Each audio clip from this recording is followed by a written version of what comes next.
Good morning, dear students. As yesterday we have discussed the refining or purification process of different elements. Now the last part of the refining process is the chromatography, which you have already studied in class 11th in detail.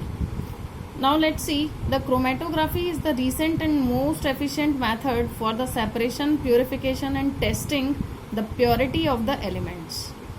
And it can be applied on small scale for the purification of certain metals. It was first introduced by the scientist Sweat in 1906 for the separation of colored substance into their individual components. On the basis of the process applied on the colored substance, it has been given the name as chromatography. That is derived from the Greek word.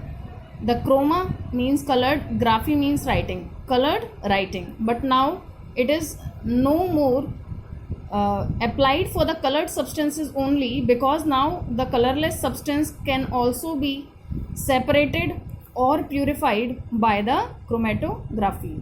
Basically, the chromatography consists of two phases. The stationary phase is the solid phase, or the liquid phase also. In the solid phase, the packing would be of alumina or the silica gel, and in the liquid phase, it would be the tightly bound liquid on solid support such as paper in which liquid water is held. The next phase is the mobile phase, which consists of a liquid or a gas. That is also known as moving phase or the mobile phase. Now let's see, we will study the column chromatography, in which we will discuss about the adsorption chromatography, by which we can purify the certain metals. In this chromatography, the stationary phase either be alumina or the silica gel that is being packed in a column, while the moving phase or the mobile phase is the mixture to be separated, dissolved in a suitable solvent. So what is the column chromatography based on? That different components present in a given sample are adsorbed to the different extent on the surface of the adsorbent. Means it based on the extent of adsorption of the different components of a mixture on the surface of the adsorbent that we have made the stationary phase. So this type of apparatus we are to use, it is similar to the burette. We should take the long and thin burette like column, in which we are to fix the stationary phase, means the packing of alumina or silica gel, by first fixing the cotton wool or the glass wool to the column. Thereafter a layer of sand is to be used, which support the packing of silica gel or alumina in the column. So this is a burette like structure having a stopcock, as you have already seen in the chemistry lab. You have done experiment with this also. So we are to take this column, we are to fill a cotton or glass wool towards the bottom and a layer of sand, by which we are giving support to the adsorbent that is being packed in this column. It may be silica or alumina. Thereafter we are to introduce a mixture that is to be purified. If suppose the mixture is having the metal A and the impurity as B and C, so that is to be introduced in the column, and thereafter a solvent, a suitable solvent, it may be the same solvent which we have taken in the moving phase, or it may be the different solvent, depends on the nature of metal A and the impurity B and C.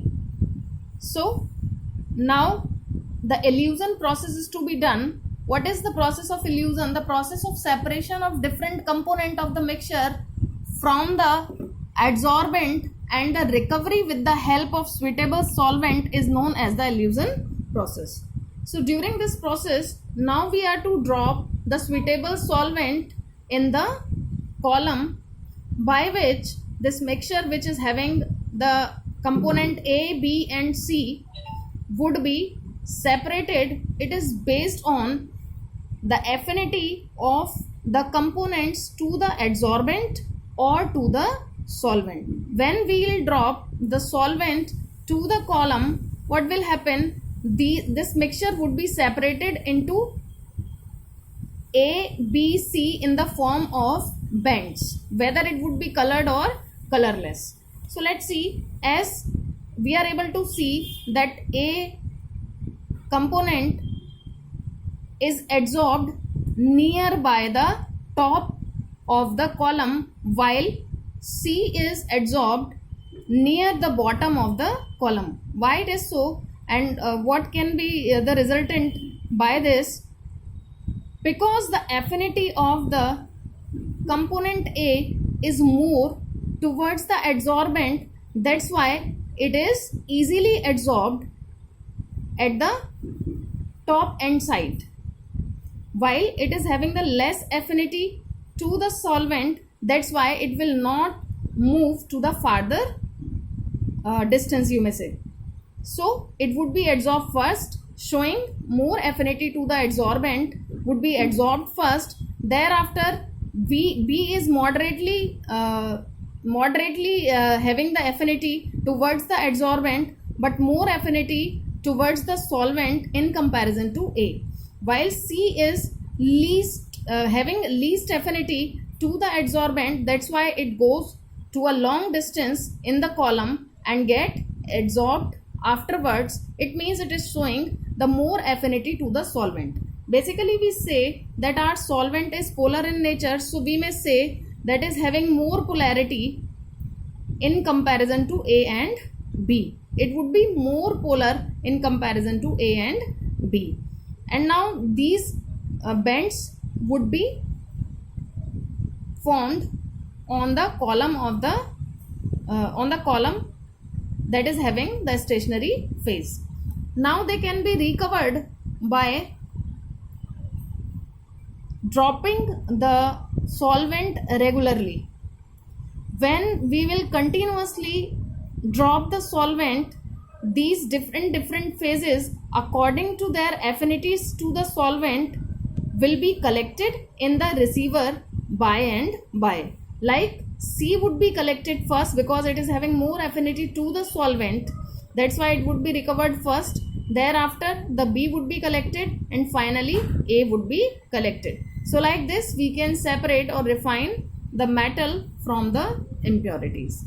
So now you have to make notes of this column chromatography also, and you can read out the uses of aluminium, zinc and copper and iron. These four metallurgy are in your syllabus. You can read out the uses that they may be asked in the examination. 1 or 2 uses you may be asked according to the marks in your examination. So you can read that from your book.